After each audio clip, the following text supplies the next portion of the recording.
हाँ जी, गुरु सवारियो, गुरु प्यारियो, फतेह प्रवान करो जी। वाह खालसा, वाहिगुरु जी की फतेह। ਜਿਵੇਂ ਆਪ ਜੀ ਨੂੰ ਪਤਾ ਹੈ ਕਿ ਗੁਰੂ ਅਰਜਨ ਸਾਹਿਬ ਜੀ ਦੇ ਇਤਿਹਾਸ ਨੂੰ ਅਸੀਂ ਹੌਲੀ-ਹੌਲੀ ਵਾਚ ਰਹੇ ਹਾਂ। ਅੱਜ ਅਸੀਂ ਗੁਰਿਹਾਈ ਦੇ ਪਹਿਲੇ 8 ਸਾਲ ਵੇਖਾਂਗੇ ਕਿ ਗੁਰੂ ਪਾਤਸ਼ਾਹ ਜੀ ਦੀ ਜੋ ਨਿਤ ਦੀ ਕਾਰ ਹੈ ਉਹ ਕਿਵੇਂ ਰਹੀ ਹੈ। ਸਾਨੂੰ ਪਤਾ ਹੋਣਾ ਚਾਹੀਦਾ ਹੈ ਕਿ ਧੰਨ ਗੁਰੂ ਅਰਜਨ ਸਾਹਿਬ ਮਹਾਰਾਜ ਜੀ ਗੁਰਤਾ ਗੱਦੀ ਤੇ ਤਕਰੀਬਨ 25 ਸਾਲ ਬਰਾਜਮਾਨ ਰਹੇ ਨੇ ਤੇ ਇਸ ਗੁਰਤਾ ਗੱਦੀ ਦੇ ਪਹਿਲੇ 8 ਸਾਲ ਜਿਹੜੇ ਨੇ ਉਸ ਪੀਰੀਅਡ ਨੂੰ ਅੱਜ ਅਸੀਂ ਵੇਖਾਂਗੇ। ਗੁਰੂ ਰਾਮਦਾਸ ਜੀ ਜੋਤੀ ਜੋਤ ਸਮਾ ਜਾਂਦੇ ਨੇ। ਗੋਬਿੰਦਵਾਲ ਸਾਹਿਬ ਜਿਹੜਾ ਹੈ ਪਾਤਸ਼ਾਹ ਜੀ ਦੇ ਅਰਦਾਸ ਤੋਂ ਬਾਅਦ ਜੋ ਪ੍ਰਿਥੀ ਚੰਦ ਨੇ ਕੀਤਾ ਉਹ ਸਾਰੇ ਸਿੱਖ ਸਮਾਜ ਦੇ ਸਾਹਮਣੇ ਆ ਗਿਆ ਤੇ ਧੰਨ ਗੁਰੂ ਅਰਜਨ ਸਾਹਿਬ ਮਹਾਰਾਜ ਵਾਪਸ ਫਿਰ ਅੰਮ੍ਰਿਤਸਰ ਸਾਹਿਬ ਦੀ ਧਰਤੀ ਤੇ ਪਰਤ ਆਉਂਦੇ ਨੇ। ਜਿਹੜੇ ਕਾਰਜ ਚੱਲ ਰਹੇ ਸੀ ਗੁਰੂ ਰਾਮਦਾਸ ਪਿਤਾ ਜੀ ਵੱਲੋਂ ਉਹਨਾਂ ਕਾਰਜਾਂ ਨੂੰ ਬਾਖੂਬੀ ਅੱਗੇ ਵਧਾਉਂਦੇ ਹਨ। ਜੋ ਮਰਿਆਦਾ ਗੁਰੂ ਰਾਮਦਾਸ ਮਹਾਰਾਜ ਨੇ ਸ਼ੁਰੂ ਕੀਤੀ ਸੀ ਉਸੇ ਮਰਿਆਦਾ ਨੂੰ ਹੂਬਹੂ ਜਾਰੀ ਰੱਖਿਆ ਗਿਆ। ਆਪ ਪਹਿਰ ਰਾਤ ਰਹਿੰਦੀ ਜਾਗ ਤੇ ਇਸ਼ਨਾਨ ਕਰਕੇ ਪ੍ਰਭੂ ਭਗਤੀ ਵਿੱਚ ਲੀਨ ਹੋ ਜਾਂਦੇ। ਫਿਰ ਸਾਧ ਸੰਗਤ ਵਿੱਚ ਜਾਂਦੇ ਤੇ ਰਵਾਬੀ ਆਸਾ ਦੀ ਵਾਰ ਦਾ ਕੀਰਤਨ ਕਰ ਰਹੇ ਹੁੰਦੇ ਸਨ। ਆਪ ਕੀਰਤਨ ਸੁਣਦੇ ਤੇ ਕਈ ਵਾਰ ਆਪ ਸਰਹੰਦਾ ਲੈ ਕੇ ਕੀਰਤਨ ਕਰਨ ਲੱਗ ਪੈਂਦੇ। ਆਪ ਜੀ ਉਪਦੇਸ਼ ਦਿਆ ਕਰਦੇ ਸਨ ਕਿ ਕੀਰਤਨ ਪ੍ਰਭੂ ਨਾਲ ਜੋੜਦਾ ਹੈ ਤੇ ਵਿਸ਼ੇ ਵਿਕਾਰਾਂ ਤੋਂ ਬਚਾਈ ਰੱਖਦਾ ਹੈ। ਇਸ ਨਾਲ ਚਿੱਤ ਵਿੱਚ ਭਗਤੀ ਉਪਜਦੀ ਹੈ ਤੇ ਨਾਮ ਅੰਮ੍ਰਿਤ ਦੀ ਪ੍ਰਾਪਤੀ ਹੁੰਦੀ ਹੈ। ਗੁਰੂ ਰਾਮਦਾਸ ਜੀ ਦੀ ਮਰਿਆਦਾ ਦਾ ਜ਼ਿਕਰ ਗੁਰਬਾਣੀ ਦੇ ਵਿੱਚ ਵੀ ਆਉਂਦਾ ਹੈਗਾ। ਆਪਾਂ ਸਾਰੇ ਹੀ ਪੜ੍ਹਦੇ ਹਾਂ ਕਿ ਉਹਨਾਂ ਨੇ ਪੂਰੇ ਸਿੱਖ ਜਗਤ ਨੂੰ ਜੋ ਮਰਿਆਦਾ ਹੈ ਉਹ ਬਖਸ਼ਿਸ਼ ਕੀਤੀ ਹੈ ਕਿ ਗੁਰ ਸਤਗੁਰ ਕਾ ਜੋ ਸਿੱਖ ਅਖਾਏ ਸੋ ਭਲਕੇ ਉਠ ਹਰ ਨਾਮ ਤੇ ਆਵੈ ਉਦਮ ਕਰੇ ਭਲਕੇ ਪ੍ਰਭਾਤੀ ਇਸ਼ਨਾਨ ਕਰੈ ਅੰਮ੍ਰਿਤਸਰ ਨਾਵੈ। ਸੋ ਇਹ ਨਿਤ ਦਾ ਕਰਮ ਸੀਗਾ ਜੋ ਕਿ ਸਿੱਖ ਵੀ ਨਿਭਾਉਂਦੇ ਆਏ ਤੇ ਗੁਰੂ ਪਾਤਸ਼ਾਹ ਵੀ। ਕੀਰਤਨ ਦੀ ਸਮਾਪਤੀ ਤੇ ਤਖਤ ਤੇ ਬਿਰਾਜਮਾਨ ਹੋ ਕੇ ਬਚਨ ਬਿਲਾਸ ਕਰਦੇ ਪਾਤਸ਼ਾਹ ਜੀ ਸੰਗਤਾਂ ਨੂੰ ਉਪਦੇਸ਼ ਕਰਦੇ, ਗੁਰਮਤ ਦ੍ਰਿੜਾਉਂਦੇ ਤੇ ਸਿੱਖਾਂ ਦੇ ਸ਼ੰਕੇ ਨਿਵਰਤ ਕਰਦੇ। ਉਪਦੇਸ਼ ਕਰਦਿਆਂ ਚੰਗਾ ਦਿਨ ਚੜ ਜਾਂਦਾ ਤੇ ਬਿਲਾਵਲ ਦੀ ਚੌਕੀ ਲੱਗ ਜਾਂਦੀ। ਆਪ ਜੀ ਲੰਗਰ ਵਿੱਚ ਆ ਜਾਂਦੇ, ਸੰਗਤਾਂ ਦੀ ਸੇਵਾ ਕਰਦੇ ਤੇ ਸਭ ਨੂੰ ਛਾਹ ਵੇਲਾ ਛਕਾਉਂਦੇ। ਇੱਥੋਂ ਵੇਲੇ ਹੋ ਕੇ ਉਸਾਰੀ ਦੇ ਕੰਮਾਂ ਵਿੱਚ ਜੁਟ ਜਾਂਦੇ। ਦੁੱਖ ਭੰਜਨੀ ਲਾਗੇ ਆ ਕੇ ਬੈਠ ਜਾਂਦੇ ਤੇ ਹਿਦਾਇਤਾਂ ਕਰਦੇ ਕਿ ਕਿਹੜੇ ਕਿਹੜੇ ਕੰਮ ਕਰਨੇ ਹੈਗੇ। ਸਾਰਿਆਂ ਨੂੰ ਜਿਹੜਾ ਹੈ ਉਹ ਕੰਮ ਕਾਜ ਵਿੱਚ ਲਾ ਦਿੰਦੇ, ਕਾਰ ਸੇਵਾ ਦੇ ਕੰਮਾਂ ਵਿੱਚ। ਦੁਪਹਿਰ ਸਮੇਂ ਲੰਗਰ ਵਿੱਚ ਪੁੱਜ ਜਾਂਦੇ ਜਾਂ ਪ੍ਰਸਾਦ ਛਕ ਚੁੱਕਦੇ ਤਾਂ ਆਪ ਪ੍ਰਸਾਦਾ ਛਕਦੇ। ਪਹਿਲਾਂ ਸਾਰੀ ਸੰਗਤ ਪ੍ਰਸਾਦਾ ਛਕਦੀ, ਮਗਰੋਂ ਗੁਰੂ ਅਰਜਨ ਸਾਹਿਬ ਪਾਤਸ਼ਾਹ ਪ੍ਰਸਾਦਾ ਛਕਦੇ। ਕੁਝ ਸਮਾਂ ਆਰਾਮ ਕਰਕੇ ਫਿਰ ਉਸਾਰੀ ਦੇ ਕੰਮ ਦੇਖਣ ਚਲੇ ਜਾਂਦੇ। ਸ਼ਾਮ ਨੂੰ ਦੀਵਾਨ ਵਿੱਚ ਪਧਾਰਦੇ। ਇਸ ਦੀਵਾਨ ਵਿੱਚ ਵਿਚਾਰਵਾਨ ਵਿਦਵਾਨ ਸੰਗਤਾਂ ਵਿੱਚ ਗੁਰਮਤ ਵਿਚਾਰਧਾਰਾ ਦੇ ਵੱਖ-ਵੱਖ ਅੰਗਾਂ ਬਾਰੇ ਰੋਸ਼ਨੀ ਪਾਉਂਦੇ ਸਨ। ਗੁਰੂ ਜੀ ਉਹਨਾਂ ਦੇ ਵਿਚਾਰਾਂ ਨੂੰ ਸੁਣਦੇ ਅਤੇ ਜਿੱਥੇ ਕਿਤੇ ਲੋੜ ਪੈਂਦੀ ਆਪਣੇ ਬਚਨਾਂ ਨਾਲ ਗੱਲ ਨੂੰ ਵਿਸਥਾਰ ਨਾਲ ਸਮਝਾਉਂਦੇ। ਫਿਰ ਆਪ ਸੈਰ ਕਰਨ ਚਲੇ ਜਾਂਦੇ। ਵਾਪਸ ਆਉਂਦੇ ਤੇ ਸੋਦਰ ਦੀ ਚੌਕੀ ਲੱਗਦੀ ਤੇ ਸੋਲੇ ਦੇ ਪਾਠ ਮਗਰੋਂ ਰਾਤ ਆਰਾਮ ਕਰਨ ਲਈ ਨਿਜ ਸਥਾਨ ਤੇ ਚਲੇ ਜਾਂਦੇ। ਇਹ ਨਿਤ ਦਾ ਰੂਟੀਨ ਗੁਰੂ ਪਾਤਸ਼ਾਹ ਜੀ ਦਾ ਰਿਹਾ। ਗੁਰੂ ਅਰਜਨ ਸਾਹਿਬ ਦਾ ਗੁਰੂ ਘਰ ਦੀ ਨਾਕਾਬੰਦੀ। ਪ੍ਰਿਥੀ ਗੁਰੂ ਅਰਜਨ ਦੇਵ ਜੀ ਦੀ ਚੜ੍ਹਦੀ ਕਲਾ ਨੂੰ ਵੇਖ ਕੇ ਬਹੁਤ ਪਰੇਸ਼ਾਨ ਸੀ ਕਿਉਂਕਿ ਉਹ ਤਾਂ ਆਪ ਗੁਰੂ ਬਣਨਾ ਚਾਹੁੰਦਾ ਸੀ। ਉਸਨੇ ਸੋਚਿਆ ਕਿ ਜੇ ਗੁਰੂ ਦਰਬਾਰ ਵਿੱਚ ਆਰਥਿਕ ਪੱਖੋਂ ਸੱਟ ਮਾਰੀ ਜਾਵੇ ਤਾਂ ਗੁਰੂ ਅਰਜਨ ਦੇਵ ਜੀ ਘਬਰਾ ਜਾਣਗੇ ਅਤੇ ਉਹ ਆਪਣੇ ਹਿਮਾਇਤੀਆਂ ਮਸੰਦਾਂ ਦੀ ਸਹਾਇਤਾ ਨਾਲ ਗੁਰਗੱਦੀ ਤੇ ਕਬਜ਼ਾ ਕਰ ਲਵੇਗਾ। ਉਸਨੇ ਸ਼ਹਿਰ ਦੀ ਚੁੰਗੀ ਦੀ ਆਮਦਨ ਆਪਣੇ ਕਬਜ਼ੇ ਵਿੱਚ ਕਰਨੀ ਆਰੰਭ ਕਰ ਦਿੱਤੀ। ਸਿੱਖੀ ਦੀ ਲਹਿਰ ਨੂੰ ਨੁਕਸਾਨ ਪਹੁੰਚਾਉਣ ਵਾਲੇ ਜਾਤ ਅਭਿਮਾਨੀ ਬ੍ਰਾਹਮਣਾਂ ਨੇ ਵੀ ਉਸ ਨੂੰ ਉਕਸਾਇਆ, ਉਹਨੂੰ ਉਕਸਾਉਣਾ ਸ਼ੁਰੂ ਕਰ ਦਿੱਤਾ। ਉਹਨਾਂ ਨੇ ਬੀਰਬਲ ਦੀ ਸਹਾਇਤਾ ਲਈ, ਜੋ ਆਗਰੇ ਤੋਂ ਅਕਬਰ ਦੇ ਨਾਲ ਲਾਹੌਰ ਆਇਆ ਹੋਇਆ ਸੀ। ਬੀਰਬਲ ਨੇ ਪ੍ਰਿਥੀ ਚੰਦ ਨੂੰ ਹੱਲਾਸ਼ੇਰੀ ਦਿੱਤੀ ਅਤੇ ਸਰਕਾਰੀ ਅਸਰ ਰਸੂਖ ਦਾ ਭਰੋਸਾ ਦਿੱਤਾ। ਅਸਲ ਵਿੱਚ ਬੀਰਬਲ ਦਾ ਨਾਮ ਮਹੇਸ਼ਨਾਥ ਹੈਗਾ। ਇਹਦਾ ਬੜਾ ਪਿਛੋਕੜ ਹੈਗਾ ਕਿ ਇਹ ਬੀਰਬਲ ਜੋ ਅਕਬਰ ਦੀ ਵਾਈਫ ਸੀ ਉਹਦੇ ਨਾਲ ਦਹੇਜ ਵਿੱਚ ਆਇਆ ਸੀਗਾ। ਤੇ ਇਹਦਾ ਪਿਛੋਕੜ ਜਿਹੜਾ ਹੈ ਉਹ ਪੰਡਤ ਦਾ ਹੈਗਾ, ਪੰਡਤ ਘਰਾਣੇ ਦਾ ਸੀਗਾ। ਮਹੇਸ਼ਨਾਥ ਮਹੇਸ਼ਨਾਥ ਇਹਦਾ ਨਾਂ ਸੀਗਾ, ਫਿਰ ਬੀਰਬਲ ਨਾਂ ਇਹਦਾ ਰੱਖਿਆ ਗਿਆ। ਉਧਰ ਪ੍ਰਿਥੀ ਚੰਦ ਨੇ ਮਸੰਦ ਸ਼ਹਿਰ ਦੇ ਬਾਹਰ ਹੀ ਡੇਰਾ ਲਾ ਲੈਂਦੇ ਅਤੇ ਆਉਣ ਵਾਲੀਆਂ ਸੰਗਤਾਂ ਦੀ ਕਾਰ ਭੇਟਾ ਲੈ ਕੇ ਪ੍ਰਿਥੀ ਚੰਦ ਦੇ ਡੇਰੇ ਪੁੱਜ ਜਾਂਦੇ ਸਨ। ਸੰਗਤਾਂ ਗੁਰੂ ਦਰਬਾਰ ਵਿੱਚ ਪੁੱਜ ਜਾਂਦੀਆਂ ਤੇ ਉੱਥੇ ਲੰਗਰ ਛਕਦੀਆਂ। ਹੁਣ ਮਾਇਆ ਕਾਰ ਭੇਟਾ ਤੇ ਬਾਹਰੋਂ ਬਾਹਰ ਪ੍ਰਿਥੀ ਚੰਦ ਲੈ ਲੈਂਦਾ ਸੀ ਤੇ ਲੰਗਰ ਛਕਣ ਵਾਸਤੇ ਗੁਰੂ ਕੇ ਲੰਗਰ ਵਿੱਚ ਭੇਜ ਦਿੰਦਾ ਸੀਗਾ। ਗੁਰੂ ਘਰ ਦੀ ਆਮਦਨ ਘਟਦੀ ਘਟਦੀ ਲਗਭਗ ਬੰਦ ਹੋ ਗਈ ਤੇ ਖਰਚ ਉਵੇਂ ਹੀ ਜਾਰੀ ਰਹੇ। ਇੰਜ ਗੁਰੂ ਘਰ ਦੀ ਆਰਥਿਕਤਾ ਨੂੰ ਕਰਾਰੀ ਸੱਟ ਵੱਜੀ। ਹੌਲੀ ਹੌਲੀ ਲੰਗਰ ਮਸਤਾਨਾ ਹੋ ਗਿਆ। ਕਈ ਵਾਰ ਲੰਗਰ ਇੱਕ ਡੰਗ ਹੀ ਛਕਾਇਆ ਜਾਂਦਾ, ਪਾਓ ਇੱਕ ਟਾਈਮ। ਉਹ ਲੰਗਰ ਜਿਸ ਵਿੱਚ ਕਦੇ ਘਿਓ ਵਾਲੀ ਖੀਰ ਵਰਗੇ ਉੱਤਮ ਪਦਾਰਥ ਵਰਤਾਏ ਜਾਂਦੇ ਸਨ, ਉਸ ਵਿੱਚ ਹੁਣ ਕੇਵਲ ਛੋਲਿਆਂ ਦੀ ਰੋਟੀ ਹੀ ਮਿਲਦੀ ਹੈ।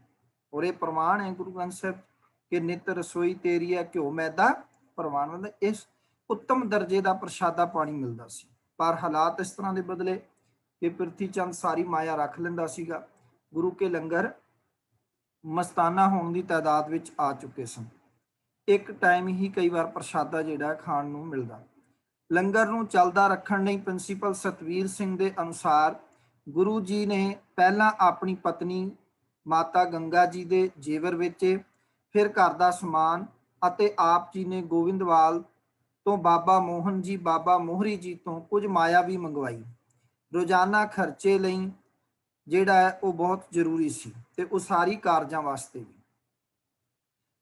ਉਧਰ ਬਾਬਾ ਬਲਵੰਡ ਜੀ ਤੇ ਸੱਤਾ ਜੀ ਦਾ ਰੁਸੇਵਾਂ ਹੋ ਗਿਆ। ਇਹ ਰਬਾਬੀ ਸਨ। ਇਹ ਵੀ ਉਸੇ ਟਾਈਮ ਦੀ ਗੱਲ ਹੈਗੀ ਹੈ।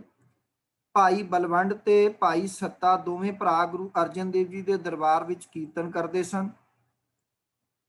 ਕੀਰਤਨ ਹੀ ਇਹਨਾਂ ਦੀ ਰੋਜੀ ਰੋਟੀ ਦਾ ਵਸੀਲਾ ਸੀ।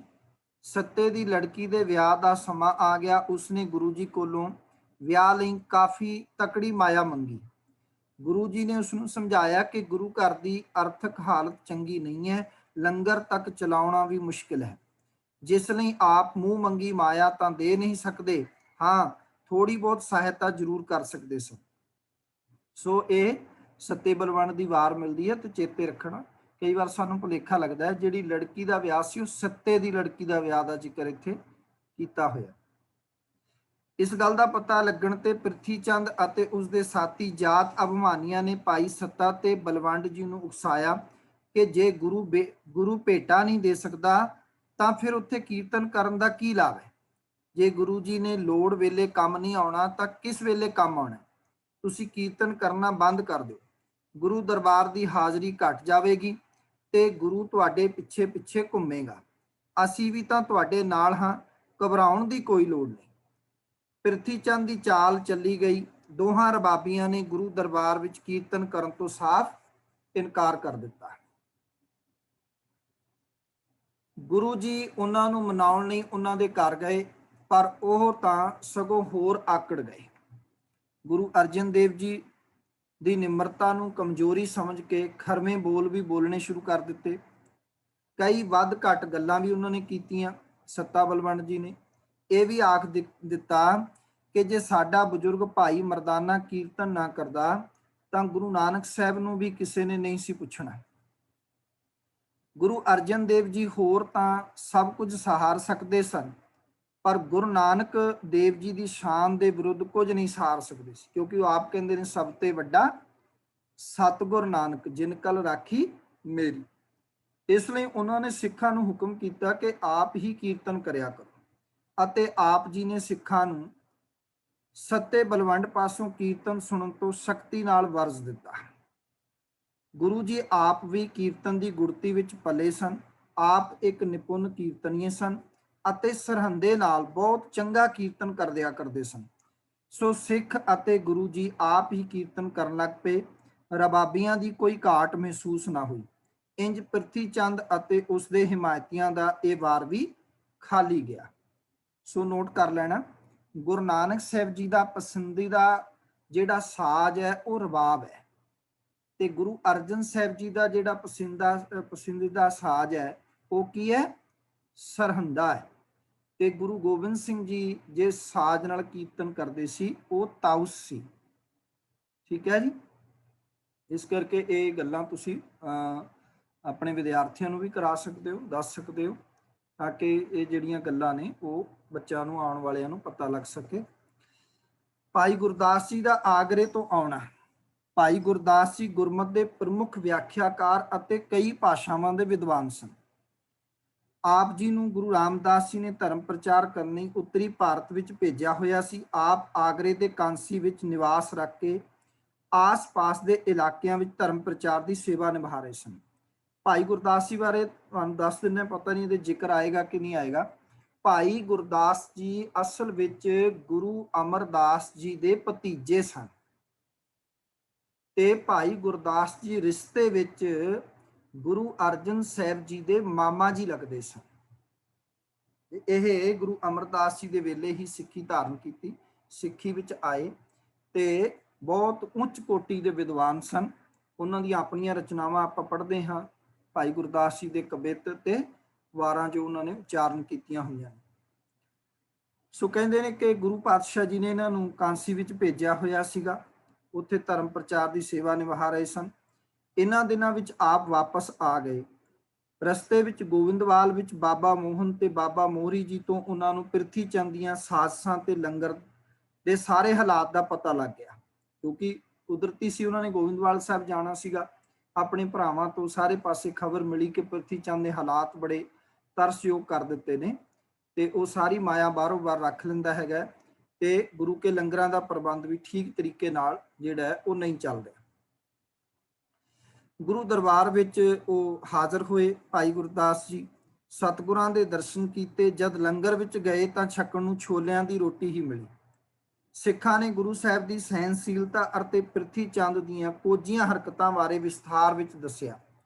ਆਪ ਬੜੇ ਫਿਕਰਮੰਦ ਹੋਏ। ਬਾਬਾ ਬੁੱਢਾ ਜੀ ਅਤੇ ਹੋਰ ਮੁਖੀ ਸਿੱਖਾਂ ਨਾਲ ਵਿਚਾਰ ਕੀਤੀ। ਆਪ ਦੇ ਕਹਿਣ ਤੇ ਸਭ ਨੇ ਪ੍ਰਿਥੀ ਚੰਦ ਦੀ ਅਸਲੀਅਤ ਸੰਗਤਾਂ ਨੂੰ ਦੱਸਣ ਦਾ ਮਨ ਬਣਾ ਲਿਆ। ਸ਼ਹਿਰ ਦੇ ਬਾਹਰ ਵੱਖ-ਵੱਖ ਥਾਵਾਂ ਤੇ ਸਿੱਖਾਂ ਦੀਆਂ ਡਿਊਟੀਆਂ ਲਾ ਦਿੱਤੀਆਂ ਗਈਆਂ, ਜੋ ਆਉਣ ਵਾਲੀਆਂ ਸੰਗਤਾਂ ਨੂੰ ਸਮਝਾਉਂਦੇ ਕਿ ਪ੍ਰਿਥੀ ਚੰਦ ਕਿਵੇਂ ਉਹਨਾਂ ਦੀ ਕਾਰ ਭੇਟਾਂ ਨੂੰ ਆਪਣੇ ਕਬਜ਼ੇ ਵਿੱਚ ਕਰਕੇ ਗੁਰੂ ਘਰ ਦੀ ਆਰਥਿਕਤਾ ਨੂੰ ਸੱਟ ਮਾਰ ਰਿਹਾ ਹੈ।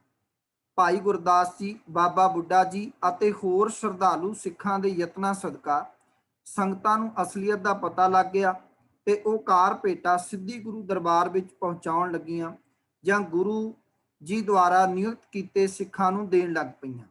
ਇੰਜ ਦਿਨਾਂ ਵਿੱਚ ਹੀ ਪਾਸਾ ਪਲਟ ਗਿਆ ਤੇ ਗੁਰੂ ਘਰ ਦੀ ਨਾਕਾਬੰਦੀ ਟੁੱਟ ਗਈ। ਇਹ ਨਾਕਾਬੰਦੀ ਅਕਤੂਬਰ 1581 ਤੋਂ ਅਪ੍ਰੈਲ 1582 ਤੱਕ ਜਾਰੀ ਰਹੀ ਸੀ। ਹੁਣ ਤੁਸੀਂ ਵੇਖ ਲਓ ਕਿ ਇਹ ਕਿੰਨਾ ਲੰਮਾ ਸਮਾਂ ਹੈਗਾ ਕਿ ਗੁਰੂ ਘਰ ਦੇ ਵਿੱਚ ਜਿਹੜਾ ਹੈਗਾ ਉਹ ਇੰਨੇ ਲੰਮਾ ਸਮਾਂ, ਤਕਰੀਬਨ ਸਾਲ ਦਾ ਸਮਾਂ ਬਣਦਾ ਹੈਗਾ ਜੇ ਮੋਟਾ ਦੇਖੀਏ, ਤੇ ਕੋਈ ਮਾਇਆ ਨਹੀਂ ਆਈ। ਇੱਥੇ ਰੁਕ ਕੇ ਮੈਂ ਬੇਨਤੀ ਕਰਾਂਗਾ ਕਿ ਕਈ ਵਾਰ ਨਾ ਅਸੀਂ ਜਜ਼ਬਾਤੀ ਹੋ ਕੇ ਗੱਲਾਂ ਸੁਣ ਲੈਂਦੇ ਆ ਤੇ ਕਰ ਦਿੰਦੇ ਆ। ਜਿਵੇਂ ਕਈ ਵਾਰ ਬਹੁਤ ਸਾਰੇ WhatsApp ਆ ਜਾਂਦੇ ਨੇ, ਬੜੇ ਸਾਰੇ ਆਉਂਦੇ ਨੇ ਜੀ, ਗੋਲਕ ਦੇ ਵਿੱਚ, ਗੁਰੂ ਘਰ ਦੀ ਗੋਲਕ 'ਚ ਮੱਥਾ ਨਾ ਟੇਕੋ ਜੀ, ਮਾਇਆ ਨਾ ਪਾਓ ਜੀ, ਤੇ ਤੁਸੀਂ ਸਿੱਧੇ ਤੌਰ ਤੇ ਕਿਸੇ ਨੂੰ ਦਾਨ ਦੇ ਸਕਦੇ ਹੋ, ਮੁਬਾਰਕ ਹੈ।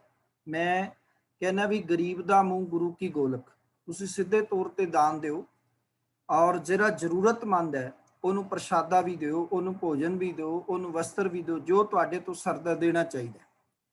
ਬਟ ਇਹ ਹੈ, ਜੇ ਅਸੀਂ ਗੁਰੂ ਕੀ ਗੋਲਕ ਵਿੱਚ ਮਾਇਆ ਨਹੀਂ ਪਾਵਾਂਗੇ ਤਾਂ ਜਿਹੜੇ ਗੁਰੂ ਕੇ ਲੰਗਰਾਂ ਦਾ ਪ੍ਰਬੰਧ ਹੈ, ਗੁਰੂ ਕੇ ਕਾਰ ਸੇਵਾ ਦੇ ਕਾਰਜਾਂ ਦਾ ਪ੍ਰਬੰਧ ਹੈ, ਉਹ ਕਿੱਥੋਂ ਹੋਏਗਾ? ਕਮੇਟੀਆਂ ਨੇ ਕੋਈ ਆਪਣੇ ਕੋਲੋਂ ਤਾਂ ਕਰਨਾ ਨਹੀਂ ਹੈ। ਇਹਦਾ ਢੰਗ ਇਹ ਹੈ ਕਿ ਅਸੀਂ ਕਮੇਟੀਆਂ ਕੋਲੋਂ ਹਿਸਾਬ ਨਹੀਂ ਲੈਂਦੇ। ਹਿਸਾਬ ਪੁੱਛਣਾ ਲੈਣਾ ਉਸ ਸੰਗਤ ਦਾ ਰਾਈਟ ਬਣਦਾ ਹੈਗਾ, ਪਰ ਇਹ ਕਹਿਣਾ ਵੀ ਗੋਲਕ 'ਚ ਮੱਥਾ ਹੀ ਨਾ ਟੇਕੋ ਜੀ ਤੇ ਗੁਰੂ ਘਰ ਨੂੰ ਦਾਨ ਹੀ ਨਾ ਦਿਓ, ਐਸਾ ਕੁਝ ਨਹੀਂ ਹੈ, ਕਿਉਂਕਿ ਏਡੇ ਵੱਡੇ ਪ੍ਰੋਜੈਕਟ ਚੱਲ ਰਹੇ ਨੇ। ਤੇ ਹੁਣ ਜੇ ਸਾਰੇ ਸਿੱਖਾਂ ਦਾ ਮਾਣ ਮਹਿਸੂਸ ਹੁੰਦਾ ਹੈ ਸਾਰੇ ਸਿੱਖਾਂ ਨੂੰ ਕਿ ਪਿਛਲੇ ਲੋਕਡਾਊਨ ਦੇ ਵਿੱਚ ਵੀ, ਇਸ ਲੋਕਡਾਊਨ ਵਿੱਚ ਵੀ, ਭਾਵੇਂ ਸ਼੍ਰੋਮਣੀ ਗੁਰਦੁਆਰਾ ਪ੍ਰਬੰਧਕ ਕਮੇਟੀ ਹੈ, ਦਿੱਲੀ ਸਿੱਖ ਗੁਰਦੁਆਰਾ ਪ੍ਰਬੰਧਕ ਕਮੇਟੀ ਹੈ, ਜਾਂ ਮੈਂ ਕਿਸੇ ਧੜੇਬੰਦੀ ਦੀ ਗੱਲ ਨਹੀਂ ਕਰ ਰਿਹਾ ਹੈਗਾ ਕਿ ਵੀ ਮੈਂ ਕਿਸੇ ਵਿਅਕਤੀ ਵਿਸ਼ੇਸ਼ ਦੀ ਗੱਲ ਕਰ ਰਿਹਾ, ਸਾਂਝੇ ਤੌਰ ਤੇ ਭਾਵੇਂ ਉਹ ਸਿੰਘ ਸਭਾਵਾਂ ਦੇ ਗੁਰਦੁਆਰੇ ਉਹਨਾਂ ਨੇ ਜੇ ਮਦਦ ਕੀਤੀ ਹੈ ਤੇ ਕਿੱਥੋਂ ਕੀਤੀ ਹੈ? ਆਪਣੇ ਘਰੋਂ ਕਿਸੇ ਨੇ ਨਹੀਂ, ਗੋਲਕ ਵਿੱਚੋਂ ਹੀ ਕੀਤੀ ਹੈ, ਜੋ ਸੰਗਤਾਂ ਨੇ ਕਾਰ ਭੇਟਾ ਦਿੱਤੀ ਹੈ, ਜੋ ਸੰਗਤਾਂ ਨੇ ਉਗਰਾਈ ਦਿੱਤੀ ਹੈਗੀ ਹੈ।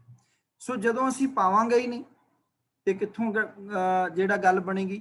ਦਸਵੰਧ ਕੱਢਣਾ ਹਰ ਸਿੱਖ ਦਾ ਫਰਜ਼ ਹੈ। ਉਸ ਦਸਵੰਧ ਨੂੰ ਕਿਵੇਂ ਯੂਜ਼ ਕਰਨਾ ਹੈਗਾ, ਕਿੱਥੇ ਯੂਜ਼ ਹੋ ਰਿਹਾ, ਉਹਦੀ ਪੜਤਾਲ ਕਰਨੀ ਸਭ ਦੀ ਜ਼ਰੂਰੀ ਹੈ।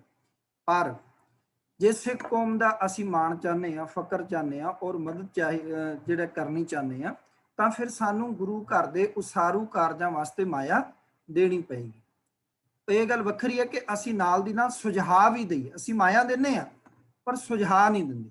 ਅਸੀਂ ਸੁਝਾਅ ਦਈਏ, ਜੇ ਅਸੀਂ ਮਾਇਆ ਦਿੰਦੇ ਹਾਂ ਤੇ ਸਾਨੂੰ ਸੁਝਾਅ ਦੇਣ ਦਾ ਕਮੇਟੀਆਂ ਨੂੰ ਫਰਜ਼ ਹੈਗਾ ਵੀ ਤੁਸੀਂ ਚੰਗੇ ਹਸਪੀਟਲ ਬਣਾਓ, ਤੁਸੀਂ ਚੰਗੇ ਸਕੂਲ ਬਣਾਓ, ਅਧਿਆਪਕਾਂ ਦੀਆਂ ਤੁਸੀਂ ਤਨਖਾਹਾਂ ਦਿਓ, ਉਹਨਾਂ ਦੀਆਂ ਚੰਗੇ ਅਧਿਆਪਕ ਰੱਖੋ, ਤੇ ਤੁਸੀਂ ਗੁਰੂ ਘਰ ਦੇ ਪ੍ਰਬੰਧ ਵਧੀਆ ਕਰੋ, ਵਧੀਆ ਲੈਕਚਰਾਰ ਗੁਰੂ ਘਰ ਵਿੱਚ ਲੈ ਕੇ ਆਓ, ਵਧੀਆ ਕਥਾਵਾਚਕ ਕੀਰਤਨੀਏ ਲੈ ਕੇ ਆਓ ਤਾਂ ਕਿ ਸੰਗਤ ਜੁੜ ਸਕੇ।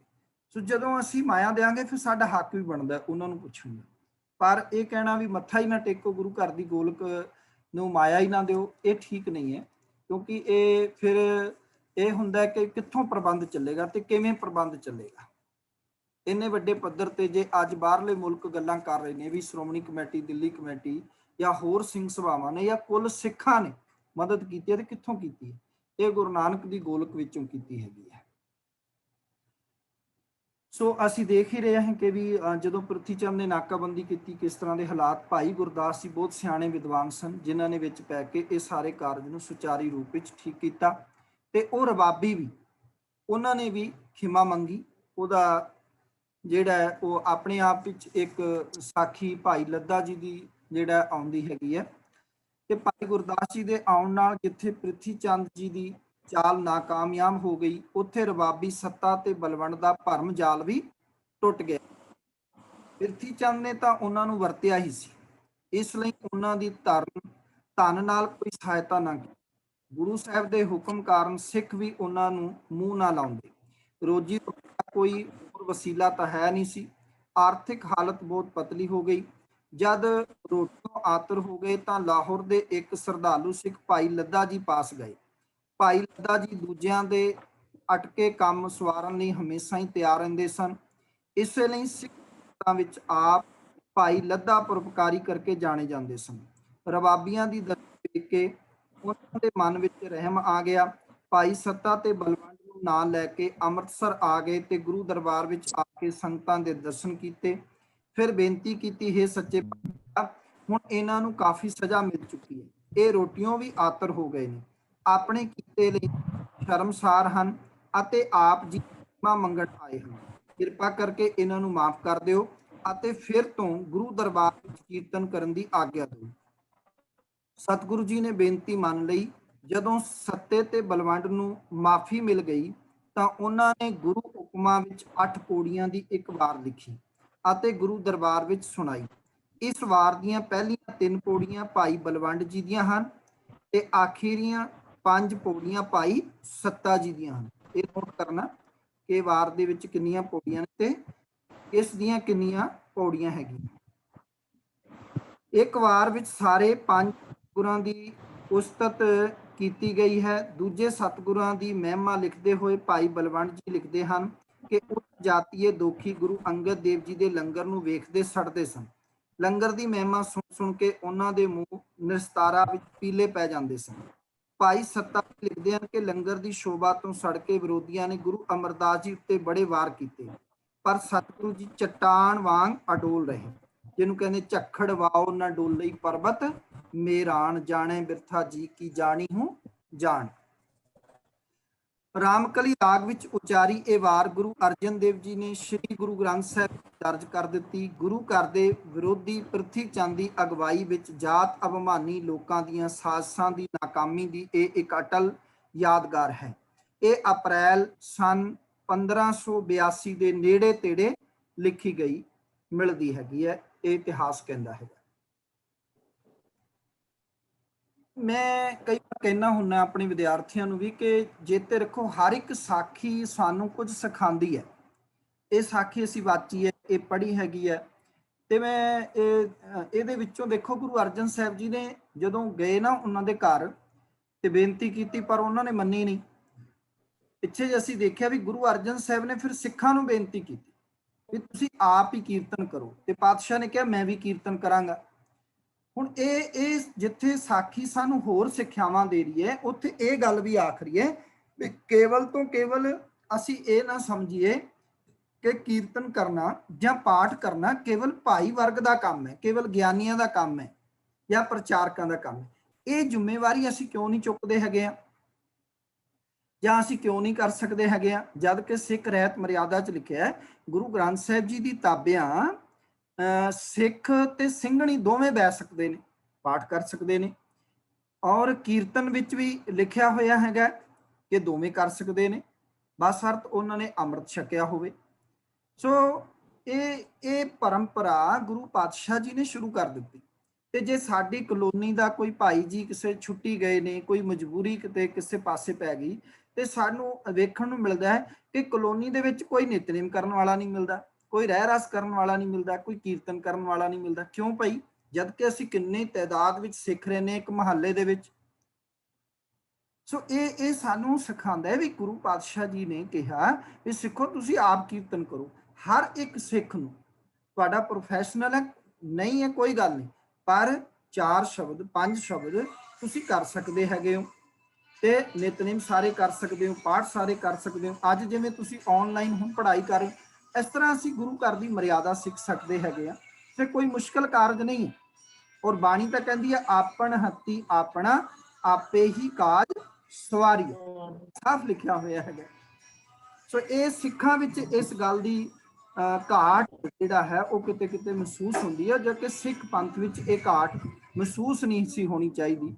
ਕਿ ਗੁਰੂ ਪਾਤਸ਼ਾਹ ਨੇ ਕਿਹਾ ਮੇਰਾ ਹਰ ਇੱਕ ਸਿੱਖ ਗ੍ਰੰਥੀ ਹੋਵੇ ਤੇ ਹਰ ਇੱਕ ਗ੍ਰੰਥੀ ਪ੍ਰਚਾਰਕ ਹੋਵੇ, ਸਿੱਖ ਹੋਣਾ ਚਾਹੀਦਾ। ਹਰ ਇੱਕ ਪ੍ਰਚਾਰਕ ਸਿੱਖ ਹੋਵੇ, ਤੇ ਹਰ ਇੱਕ ਪ੍ਰਚਾਰਕ ਜਿਹੜਾ ਹੈ ਉਹ ਜਿੱਥੇ ਸਿੱਖ ਹੈ ਉੱਥੇ ਹਰ ਇੱਕ ਸਿੱਖ ਗ੍ਰੰਥੀ ਹੋਣਾ ਚਾਹੀਦਾ। ਇਹ ਨਹੀਂ ਹੈ ਕਿ ਕੇਵਲ ਮੈਂ ਪ੍ਰਚਾਰਕ ਤਾਂ ਪ੍ਰਚਾਰ ਕਰਨਾ ਮੇਰਾ ਕੰਮ ਹੈ। ਤੁਸੀਂ ਆਪਣੇ ਘਰਾਂ ਵਿੱਚ ਬਹਿ ਕੇ ਵੀ ਪ੍ਰਚਾਰ ਕਰ ਸਕਦੇ ਹੋ। ਜਿਵੇਂ ਸਾਡੇ ਨਾਲ ਕਿੰਨੀਆਂ ਭੈਣਾਂ ਜੁੜ ਗਈਆਂ ਜਿਨ੍ਹਾਂ ਨੇ ਪੰਜਾਬੀ ਦਾ ਕਾਰਜ ਸੰਭਾਲਿਆ। ਪਹਿਲਾਂ ਅਮਰਜੀਤ ਸਿੰਘ ਵੀਰ ਜੀ ਇਕੱਲੇ ਪੜ੍ਹਾਉਂਦੇ ਹੁੰਦੇ ਸੀ, ਫਿਰ ਥੋੜੇ ਦਿਨ ਦਾਸ ਨੇ ਸੇਵਾ ਕੀਤੀ। ਹੁਣ ਇੱਕ ਬੰਦਾ ਕਿੰਨੇ ਕੁ ਘਰ ਜਾ ਸਕਦਾ ਹੈ, ਕਿੰਨੇ ਸਕੂਲ ਕਾਲਜ ਗੁਰਦੁਆਰਿਆਂ ਵਿੱਚ ਜਾ ਕੇ ਵਿਜ਼ਿਟ ਕਰ ਸਕਦਾ। ਔਰ ਕਮਾਲ ਹੋ ਗਿਆ ਕਿ 10-12 ਗਰੁੱਪ ਪੰਜਾਬੀ ਦੇ ਬਣ ਗਏ। ਫਿਰ ਰਹਿਤ ਮਰਿਆਦਾ ਦੀ ਗੱਲ ਆਈ, ਇਸੇ ਤਰ੍ਹਾਂ ਭੈਣਾਂ ਨੇ ਕਾਰਜ ਸੰਭਾਲਿਆ। ਸੋ 12-13 ਗਰੁੱਪ ਰਹਿਤ ਮਰਿਆਦਾ ਦੇ ਬਣ ਗਏ, ਕਾਰਜ ਵੰਡਿਆ ਗਿਆ। ਸਾਰੀਆਂ ਕਲਾਸਾਂ ਜਿਹੜਾ ਲਗਾਉਣੀਆਂ ਇੱਕ ਬੰਦੇ ਦੇ ਵੱਸ ਦੀ ਗੱਲ ਨਹੀਂ। ਸੋ ਹੁਣ ਇਹ ਕੀ ਹੈ ਕਿ ਹਰ ਇੱਕ ਸਿੱਖ ਪ੍ਰਚਾਰਕ ਬਣ ਗਿਆ। ਜਿਹੜਾ ਪ੍ਰਚਾਰਕ ਹੈ ਉਹ ਇੱਕ ਸਿੱਖ ਦੀ ਭਾਵਨਾ ਵੀ ਰੱਖੇ, ਉਹ ਇਹ ਨਹੀਂ ਕਿ ਮੇਰਾ ਪ੍ਰੋਫੈਸ਼ਨਲ ਕੰਮ ਹੈ ਮੈਂ ਹੋਰ ਕੋਈ ਕਾਰਜ ਨਹੀਂ ਕਰਾਂਗਾ। ਗੁਰੂ ਅਰਜਨ ਸਾਹਿਬ ਮਹਾਰਾਜ ਸਾਰੇ ਕਾਰਜ ਕਰਦੇ ਸੀ। ਪਾਤਸ਼ਾਹ ਤਾਂ ਜੋੜੇ ਘਰ ਵਿੱਚ ਸੰਗਤਾਂ ਦੇ ਜੋੜੇ ਵੀ ਝਾੜ ਲੈਂਦੇ ਸੀ ਤੇ ਕੀਰਤਨ ਵੀ ਕਰਦੇ ਹੁੰਦੇ ਸੀ। ਕਿੰਨੀ ਨਿਮਰਤਾ ਹੋਏਗੀ ਮੇਰੇ ਸਤਿਗੁਰੂ ਦੇ ਵਿੱਚ। ਸੋ ਇਹ ਜੀਵਨ ਸਾਨੂੰ ਬੜਾ ਕੁਝ ਸਿਖਾਉਂਦਾ ਹੈਗਾ ਗੁਰੂ ਪਾਤਸ਼ਾਹ ਦਾ। ਆਰਥਿਕਤਾ ਦੀ ਮਜ਼ਬੂਤੀ ਲਈ ਯਤਨ ਤੇ ਦਸਵੰਧ। ਕਿਸੇ ਵੀ ਲਹਿਰ ਨੂੰ ਮਜ਼ਬੂਤੀ ਨਾਲ ਚਲਾਉਣ ਲਈ ਉਸ ਦੀ ਆਰਥਿਕਤਾ ਦਾ ਮਜ਼ਬੂਤ ਹੋਣਾ ਬਹੁਤ ਜ਼ਰੂਰੀ ਹੈ। ਮੈਂ ਪਿੱਛੇ ਜੇ ਗੱਲ ਕੀਤੀ ਹੈ ਤੁਹਾਨੂੰ ਹੁਣੇ, ਪ੍ਰਿਥੀ ਚੰਦ ਦੁਆਰਾ ਕੀਤੀ ਗਈ ਨਾਕਾਬੰਦੀ ਨੇ ਇਹ ਗੱਲ ਪ੍ਰਗਟ ਕਰ ਦਿੱਤੀ ਸੀ ਕਿ ਆਰਥਿਕ ਪੱਖੋਂ ਕਮਜ਼ੋਰ ਹੋਣ ਨਾਲ ਲਹਿਰ ਬਹੁਤ ਕਮਜ਼ੋਰ ਹੋ ਜਾਂਦੀ ਹੈ ਅਤੇ ਕਦੀ ਅਤੀ ਜ਼ਰੂਰੀ ਕੰਮ ਵੀ ਰੁਕ ਜਾਂਦੇ ਨੇ। ਗੁਰੂ ਨਾਨਕ ਸਾਹਿਬ ਦੁਆਰਾ ਚਲਾਈ ਗਈ ਲਹਿਰ ਤਾਂ ਮਨੁੱਖ ਨੂੰ ਉਸਦੇ ਜੀਵਨ ਤੇ ਧਾਰਮਿਕ, ਸਮਾਜਿਕ, ਆਰਥਿਕ ਤੇ ਰਾਜਨੀਤਿਕ ਸਭ ਖੇਤਰਾਂ ਵਿੱਚ ਅਗਵਾਈ ਦਿੰਦੀ ਆ ਰਹੀ ਸੀ ਤੇ ਇਹ ਅਗਵਾਈ ਜਾਰੀ ਵੀ ਰਹਿਣੀ ਸੀ। ਇਸ ਲਈ ਜਿੱਥੇ ਲੋਕ ਸ਼ਕਤੀ, ਸਿੱਖਾਂ ਦੀ ਭਾਰੀ ਗਿਣਤੀ ਦੀ ਲੋੜ ਸੀ, ਉੱਥੇ ਬੇਅੰਤ ਮਾਇਆ ਦੀ ਲੋੜ ਸੀ। ਗੁਰੂ ਜੀ ਨੇ ਸਿੱਖਾਂ ਦਾ ਕੇਂਦਰੀ ਸ਼ਹਿਰ ਗੁਰੂ ਕਾ ਚੱਕ ਅੰਮ੍ਰਿਤਸਰ ਬਣਾਉਣਾ ਆਰੰਭ ਕਰ ਦਿੱਤਾ ਹੋਇਆ ਸੀ। ਉਸ ਲਈ ਵੀ ਲੱਖਾਂ ਰੁਪਇਆਂ ਦੀ ਲੋੜ ਸੀ। ਇਹਨਾਂ ਸਾਰੀਆਂ ਗੱਲਾਂ ਨੂੰ ਧਿਆਨ ਵਿੱਚ ਰੱਖਦਿਆਂ ਹੋਇਆਂ ਗੁਰੂ ਜੀ ਨੇ ਸੰਗਤਾਂ ਨੂੰ ਹੁਕਮ ਕੀਤਾ ਕਿ ਹਰੇਕ ਸਿੱਖ ਪਰਿਵਾਰ ਆਪਣੀ ਕਮਾਈ ਦਾ 10ਵਾਂ ਹਿੱਸਾ ਸਾਂਝੇ ਕੌਮੀ ਕਾਰਜਾਂ ਲਈ ਗੁਰੂ ਗੋਲਕ ਵਿੱਚ ਪਾਵੇ। ਇਸ ਨੂੰ ਦਸਵੰਧ ਦਾ ਨਾਮ ਦਿੱਤਾ ਗਿਆ। ਇਹ ਮਾਇਆ ਮਸੰਦਾਂ ਰਾਹੀਂ ਵੀ ਭੇਜੀ ਜਾ ਸਕਦੀ ਸੀ, ਜਿਹੜੇ ਕਿ ਇਸੇ ਕੰਮ ਲਈ ਗੁਰੂ ਰਾਮਦਾਸ ਜੀ ਨੇ ਨਿਯੁਕਤ ਕੀਤੇ ਸਨ। ਕਈ ਮਸੰਦ ਲਾਲਚੀ ਬਿਰਤੀ ਵਾਲੇ ਹੋ ਗਏ ਸਨ ਤੇ ਕਈ ਪ੍ਰਿਥੀ ਚੰਦ ਦੀਆਂ ਸਾਜ਼ਿਸ਼ਾਂ ਵਿੱਚ ਸ਼ਾਮਲ ਹੋਣ ਕਰਕੇ ਆਪਣਾ ਭਰੋਸਾ ਗਵਾ ਚੁੱਕੇ ਸਨ। ਸੋ ਗੁਰੂ ਜੀ ਨੇ ਕਈ ਨਵੇਂ ਮਸੰਦ ਥਾਪੇ ਅਤੇ ਨਾਲ ਹੀ ਇਹ ਵੀ ਆਦੇਸ਼ ਦਿੱਤੇ ਕਿ ਹਰੇਕ ਮਸੰਦ ਇਕੱਤਰ ਕੀਤੇ ਦਸਵੰਧ ਦਾ ਲਿਖਤੀ ਹਿਸਾਬ ਹੀ ਰੱਖਿਆ ਕਰੇ। ਇਸ ਤਰ੍ਹਾਂ ਦਸਵੰਧ ਭੇਜਣ ਵਾਲੇ ਸਿੱਖ ਆਪਣੀ ਦਿੱਤੀ ਰਕਮ ਆਪਣੇ ਸਾਹਮਣੇ ਹੀ ਵਹੀ ਵਿੱਚ ਦਰਜ ਕਰਾ ਦਿੰਦੇ ਸਨ ਅਤੇ ਉਹ ਵਹੀ ਸਤਿਗੁਰੂ ਜੀ ਦੇ ਸਾਹਮਣੇ ਪੇਸ਼ ਕੀਤੀ ਜਾਂਦੀ ਸੀ। ਉਗਰਾਹੀ ਗੁਰੂ ਦਰਬਾਰ ਵਿੱਚ ਲਿਆਉਣ ਦਾ ਇੱਕ ਹੋਰ ਨਿਯਮ ਵੀ ਬਣਾ ਦਿੱਤਾ ਗਿਆ। ਉਗਰਾਹੀ ਭਾਵ ਦਸਵੰਧ ਆਮ ਤੌਰ ਤੇ ਮਸੰਦ ਵਿਸਾਖੀ ਦੇ ਮੌਕੇ ਤੇ ਗੁਰੂ ਕੇ ਚੱਕ ਪਹੁੰਚਾਉਂਦੇ ਸਨ, ਕਿਉਂਕਿ ਵਿਸਾਖੀ ਦੇ ਮੌਕੇ ਤੇ ਵੱਡੇ ਇਕੱਠ ਕੀਤੇ ਜਾਂਦੇ ਸਨ। ਦੀਵਾਲੀ ਤੇ ਅਤੇ ਵਿਸਾਖੀ ਤੇ ਇਹ ਦੋ ਇਕੱਠ ਗੁਰੂ ਅਮਰਦਾਸ ਜੀ ਵੇਲੇ ਤੋਂ ਹੀ ਸ਼ੁਰੂ ਹੋ ਗਏ ਸੀ। ਉਦੋਂ ਨਾਲ ਇਲਾਕੇ ਦੇ ਸ਼ਰਧਾਲੂ ਸਿੱਖ ਵੀ ਆਉਂਦੇ ਸਨ। ਉਹਨਾਂ ਦੇ ਸਾਹਮਣੇ ਹੀ ਉਗਰਾਹੀ ਦੀ ਰਸਮ ਕੌਮੀ ਖਜ਼ਾਨੇ ਵਿੱਚ ਜਮ੍ਹਾਂ ਕੀਤੀ ਜਾਂਦੀ ਸੀ। ਸਿੱਖ ਸੰਗਤਾਂ ਆਪ ਹੀ ਸਮੇਂ-ਸਮੇਂ ਦਸਵੰਧ ਕੌਮੀ ਖਜ਼ਾਨੇ ਵਿੱਚ ਜਮ੍ਹਾਂ ਕਰਾ ਦਿੰਦੀਆਂ ਸਨ। ਦਸਵੰਧ ਦੀ ਪ੍ਰਥਾ ਕਾਰਨ ਕੁਝ ਹੀ ਸਮੇਂ ਵਿੱਚ ਸਿੱਖ ਲਹਿਰ ਮੁੜ ਪੱਕੇ ਪੈਰਾਂ ਤੇ ਖੜੀ ਹੋ ਗਈ। ਭਾਵੇਂ ਦਸਵੰਧ ਸਿੱਖਾਂ ਵੱਲੋਂ ਪਿਆਰ ਤੇ ਸ਼ਰਧਾ ਸਹਿਤ ਗੁਰੂ ਘਰ ਨੂੰ ਭੇਟਾ ਕੀਤਾ ਜਾਂਦਾ ਸੀ, ਪਰ ਹਕੂਮਤ ਉੱਤੇ ਇਸ ਦਾ ਉਲਟਾ ਹੀ ਅਸਰ ਪਿਆ। ਹਕੂਮਤ ਚਲਾ ਰਹੇ ਲੋਕ ਇਹ ਸਮਝਣ ਲੱਗ ਪਏ ਕਿ ਗੁਰੂ ਸਾਹਿਬ ਟੈਕਸ ਲੈਣ ਲੱਗ ਪਏ ਹਨ, ਜੋ ਕਿ ਹਕੂਮਤ ਦਾ ਕੰਮ ਹੁੰਦਾ ਹੈ। ਇਹ ਭੁਲੇਖਾ ਕਈ ਇਤਿਹਾਸਕਾਰਾਂ ਨੂੰ ਵੀ ਪਿਆ ਹੈ ਕਿ ਗੁਰੂ ਸਾਹਿਬ ਆਪਣੀ ਵੱਖਰੀ ਹਕੂਮਤ ਬਣਾਉਣਾ ਚਾਹੁੰਦੇ ਸਨ, ਹਾਲਾਂਕਿ ਇਸ ਲਈ ਕੋਈ ਸੱਚਾਈ ਨਹੀਂ ਹੈ। ਸਿੱਖਾਂ ਨੂੰ ਵਪਾਰ ਕਰਨ ਦੀ ਪ੍ਰੇਰਨਾ। ਗੁਰੂ ਰਾਮਦਾਸ ਜੀ ਨੇ 52 ਵੱਖ-ਵੱਖ ਕਿੱਤਿਆਂ ਦੇ ਲੋਕਾਂ ਨੂੰ ਗੁਰੂ ਕੇ ਚੱਕ ਵਿੱਚ ਵਸਾਇਆ ਸੀਗਾ, ਤਾਂ ਜੋ ਸ਼ਹਿਰ ਨੂੰ ਉਦਯੋਗਿਕ ਨਗਰੀ ਦੇ ਰੂਪ ਵਿੱਚ ਵਿਕਸਿਤ ਕੀਤਾ ਜਾ ਸਕੇ ਅਤੇ ਸਿੱਖ ਆਰਥਿਕ ਪੱਖੋਂ ਵੀ ਖੁਸ਼ਹਾਲ ਹੋਣ। ਚੌਥੇ ਗੁਰੂ ਜੀ ਨੇ ਸਿੱਖਾਂ ਨੂੰ ਵਪਾਰ ਕਰਨ ਦੀ ਪ੍ਰੇਰਨਾ ਵੀ ਦਿੱਤੀ ਸੀ। ਪੰਜਵੇਂ ਸਤਿਗੁਰੂ ਗੁਰੂ ਅਰਜਨ ਦੇਵ ਜੀ ਨੇ ਸਿੱਖਾਂ ਨੂੰ ਪੰਜਾਬ ਤੋਂ ਬਾਹਰ ਜਾ ਕੇ ਵਪਾਰ ਕਰਨ ਦੀ ਪ੍ਰੇਰਨਾ ਦਿੱਤੀ। ਸਿੱਖ ਦੂਰ ਦੂਰ ਦੇ ਪ੍ਰਾਂਤਾਂ ਤੱਕ ਵਣਜ ਵਪਾਰ ਲਈ ਜਾਣ ਲੱਗ ਪਏ। ਗੁਰੂ ਜੀ ਦੀ ਪ੍ਰੇਰਨਾ ਤੇ ਸਿੱਖ ਘੋੜਿਆਂ ਦਾ ਵਪਾਰ ਕਰਨ ਲਈ ਕਾਬਲ ਅਤੇ ਕਾਬਲ ਤੋਂ ਵੀ ਪਰੇ ਬਲਕ ਬੁਖਾਰੇ ਤੱਕ ਜਾਣ ਲੱਗੇ। ਉਹਨਾਂ ਇਲਾਕਿਆਂ ਵਿੱਚ ਕਈ ਸਿੱਖਾਂ ਨੇ ਆਪਣੀ ਪੱਕੀ ਰਿਹਾਇਸ਼ ਵੀ ਬਣਾ ਲਈ। ਉਹਨਾਂ ਸਿੱਖਾਂ ਕਰਕੇ ਉੱਥੇ ਸਿੱਖ ਧਰਮ ਵੀ ਫੈਲਦਾ ਗਿਆ। ਘੋੜਿਆਂ ਦੇ ਵਪਾਰ ਨੇ ਜਿੱਥੇ ਸਿੱਖਾਂ ਦੀ ਆਰਥਿਕਤਾ ਨੂੰ ਸੁਧਾਰਿਆ, ਉੱਥੇ ਉਹ ਚੰਗੇ ਘੋੜ ਸਵਾਰ ਵੀ ਬਣ ਗਏ। ਇਹ ਗੁਣ 6ਵੇਂ ਪਾਤਸ਼ਾਹ ਜੀ ਦੇ ਵੇਲੇ ਕੰਮ ਆਇਆ, ਜਦੋਂ ਹਕੂਮਤ ਨਾਲ ਜੰਗਾਂ ਕਰਨੀਆਂ ਪਈਆਂ।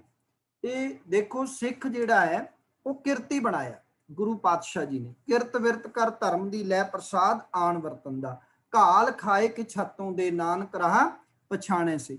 ਪਿਛਲੇ ਆਪਾਂ ਜਿਹੜੇ ਪੜਾਅ ਕੀਤੇ ਨੇ, ਪੇਪਰ ਦਿੱਤੇ ਨੇ, ਉਹਨਾਂ ਪੜਾਵਾਂ ਵਿੱਚ ਅਸੀਂ ਸਮਝ ਆਏ ਹਾਂ ਕਿ ਗੁਰੂ ਨਾਨਕ ਸਾਹਿਬ ਜੀ ਦੇ 3 ਅਸੂਲ ਕਿਰਤ ਕਰੋ, ਨਾਮ ਜਪੋ, ਵੰਡ ਕੇ ਛਕੋ। ਗੁਰੂ ਨਾਨਕ ਸਾਹਿਬ ਜੀ ਨੇ ਆਪ ਖੇਤੀਬਾੜੀ ਕੀਤੀ ਹੈ ਔਰ ਪਾਤਸ਼ਾਹ ਜੀ ਨੇ ਆਪ ਦੁਕਾਨਦਾਰੀ ਜਿਹੜਾ ਹੈਗਾ ਮੋਦੀ ਖਾਨਾ ਵੀ ਚਲਾਇਆ ਹੈਗਾ, ਨੌਕਰੀ ਵੀ ਕੀਤੀ ਹੈਗੀ ਹੈ।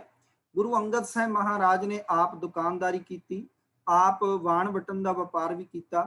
ਗੁਰੂ ਅਮਰਦਾਸ ਜੀ ਨੇ ਵੀ ਖੇਤੀਬਾੜੀ ਕੀਤੀ, ਦੁਕਾਨਦਾਰੀ ਕੀਤੀ। ਗੁਰੂ ਰਾਮਦਾਸ ਜੀ ਨੇ ਵੀ ਘੁੰਗਣੀਆਂ ਵੇਚੀਆਂ, ਦੁਕਾਨਦਾਰੀ ਅਸੀਂ ਕਹਿ ਸਕਦੇ ਹੈਗੇ ਆ।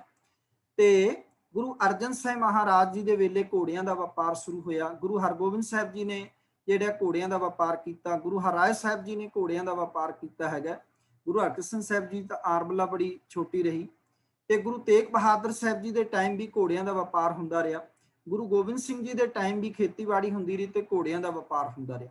ਸੋ ਅਸੀਂ ਕਹਿ ਸਕਦੇ ਹਾਂ ਵੀ ਸਾਰੇ ਗੁਰੂ ਸਾਹਿਬਾਨ ਸਾਡੇ ਕਿਰਤੀ ਸਨ, ਜਿਨ੍ਹਾਂ ਨੇ ਜਿਹੜਾ ਕਿਰਤ ਨੂੰ ਘਾਲ ਖਾਏ ਕਿ ਛੱਤੋਂ ਦੇ ਨਾਨਕ ਰਾਹ ਪਛਾਣੇ ਸੇ ਦਾ ਸੰਦੇਸ਼ ਮਨੁੱਖਤਾ ਨੂੰ ਜਿਹੜਾ ਹੈ ਉਹ ਦਿੱਤਾ ਹੈਗਾ। ਸੋ ਗੁਰੂ ਸਵਾਰਿਓ, ਗੁਰੂ ਸਾਹਿਬ ਜੀ ਨੇ ਬੜੀ ਦੂਰ ਅੰਦੇਸ਼ੀ ਸੋਚ ਕੇ ਕੇਂਦਰੀ ਸ਼ਹਿਰ ਦਾ ਵਿਕਾਸ ਤੇ ਕੇਂਦਰੀ ਧਰਮ ਸਥਾਨ ਸਾਨੂੰ ਦਿੱਤਾ ਹੈ। ਜਿਉਂ-ਜਿਉਂ ਆਰਥਿਕਤਾ ਮਜ਼ਬੂਤ ਹੁੰਦੀ ਗਈ, ਗੁਰੂ ਜੀ ਨੇ ਗੁਰੂ ਕਾ ਚੱਕ, ਜਿਸ ਨੂੰ ਚੱਕ ਰਾਮਦਾਸਪੁਰ ਵੀ ਆਖਿਆ ਜਾਣ ਲੱਗ ਪਿਆ ਸੀ, ਉਹਦੀ ਉਸਾਰੀ ਵੱਲ ਵਿਸ਼ੇਸ਼ ਧਿਆਨ ਦਿੱਤਾ। ਸਭ ਤੋਂ ਪਹਿਲਾਂ ਤਾਲ ਸੰਤੋਖਸਰ ਨੂੰ ਸੰਪੂਰਨ ਕੀਤਾ ਗਿਆ। ਇਸ ਦੇ ਮਗਰੋਂ ਤਾਲ ਅੰਮ੍ਰਿਤਸਰ ਸਰੋਵਰ ਸਨ 1588 ਵਿੱਚ ਮੁਕੰਮਲ ਕੀਤਾ। ਨਗਰ ਦੀ ਆਬਾਦੀ ਦਿਨੋਂ ਦਿਨ ਵੱਧ ਰਹੀ ਸੀ। ਨਵੀਆਂ ਇਮਾਰਤਾਂ ਬਣਦੀਆਂ ਗਈਆਂ, ਹੋਰ ਅਧੂਰੇ ਪਏ ਕੰਮ ਪੂਰੇ ਹੋ ਗਏ। ਅੰਮ੍ਰਿਤਸਰ ਸਰੋਵਰ ਦੇ ਨਾਮ ਉੱਤੇ ਸ਼ਹਿਰ ਦਾ ਨਾਮ ਵੀ ਅੰਮ੍ਰਿਤਸਰ ਪੈ ਗਿਆ। ਇੰਜ 1570 ਵਿੱਚ ਆਰੰਭਿਆ ਗੁਰੂ ਕਾ ਚੱਕ ਸਨ 1588 ਵਿੱਚ ਅੰਮ੍ਰਿਤਸਰ ਬਣ ਗਿਆ। ਗੁਰੂ ਰਾਮਦਾਸ ਜੀ ਦੀ ਵਿਉਂਤਤਾ ਸੀ ਕਿ ਅੰਮ੍ਰਿਤਸਰ ਸਰੋਵਰ ਦੇ ਵਿਚਕਾਰ ਧਰਮ ਸਥਾਨ ਵੀ ਬਣਾਇਆ ਜਾਵੇ। ਇਸ ਯੋਜਨਾ ਦੇ ਅਧੀਨ ਪੰਜਵੇਂ ਪਾਤਸ਼ਾਹ ਨੇ ਅਕਤੂਬਰ ਸਨ 1588 ਵਿੱਚ ਅੰਮ੍ਰਿਤਸਰ ਸਰੋਵਰ ਦੇ ਵਿਚਕਾਰ ਇੱਕ ਨਵੇਂ ਧਰਮ ਮੰਦਿਰ ਦੀ ਨੀਂਹ ਰੱਖੀ, ਜਿਸ ਦਾ ਨਾਮ ਹਰਮੰਦਰ ਰੱਖਿਆ ਗਿਆ। ਹਰਮੰਦਰ ਦੀ ਨੀਂਹ ਗੁਰੂ ਜੀ ਨੇ ਲਾਹੌਰ ਨਿਵਾਸੀ ਸਾਈਂ ਮੀਆਂ ਮੀਰ ਜੀ ਪਾਸੋਂ ਰਖਵਾਈ। ਮੀਆਂ ਮੀਰ ਜੀ ਪ੍ਰਭੂ ਦੀ ਬੰਦਗੀ ਕਰਨ ਵਾਲੇ ਮਹਾਂਪੁਰਖ ਸਨ। ਸਾਈਂ ਮੀਆਂ ਮੀਰ ਜੀ ਦਾ ਅਸਲੀ ਨਾਮ ਸ਼ੇਖ ਮੁਹੰਮਦ ਪੀਰ ਸ਼ਾਹ। ਸਾਈਂ ਮੀਆਂ ਮੀਰ ਜੀ ਦਾ ਅਸਲੀ ਨਾਮ ਸੀ ਸ਼ੇਖ ਮੁਹੰਮਦ ਪੀਰ ਸ਼ਾਹ। ਆਪ ਖਲੀਫਾ ਉਮਰ ਦੀ ਵੰਸ਼ ਵਿੱਚੋਂ ਸਨ। ਆਪ ਦਾ ਜਨਮ ਸੀਸਤਾਨ ਵਿੱਚ ਸਨ 1550 ਵਿੱਚ ਹੋਇਆ ਸੀ। ਉਮਰ ਦਾ ਵਧੇਰੇ ਹਿੱਸਾ ਆਪ ਜੀ ਨੇ ਲਾਹੌਰ ਵਿੱਚ ਗੁਜ਼ਾਰਿਆ।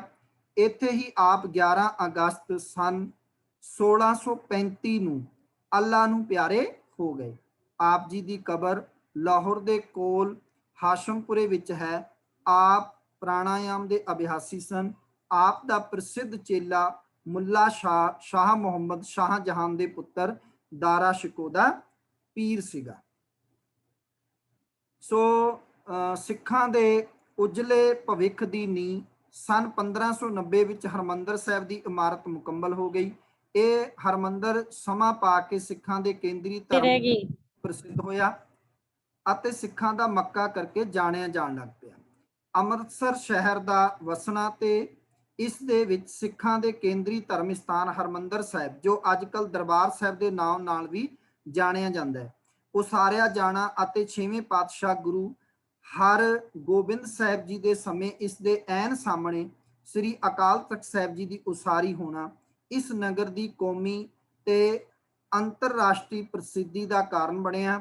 ਇਹ ਨਗਰ ਇੱਕ ਕਿਸਮ ਦੀ ਸਿੱਖ ਰਾਜਧਾਨੀ ਬਣ ਗਿਆ।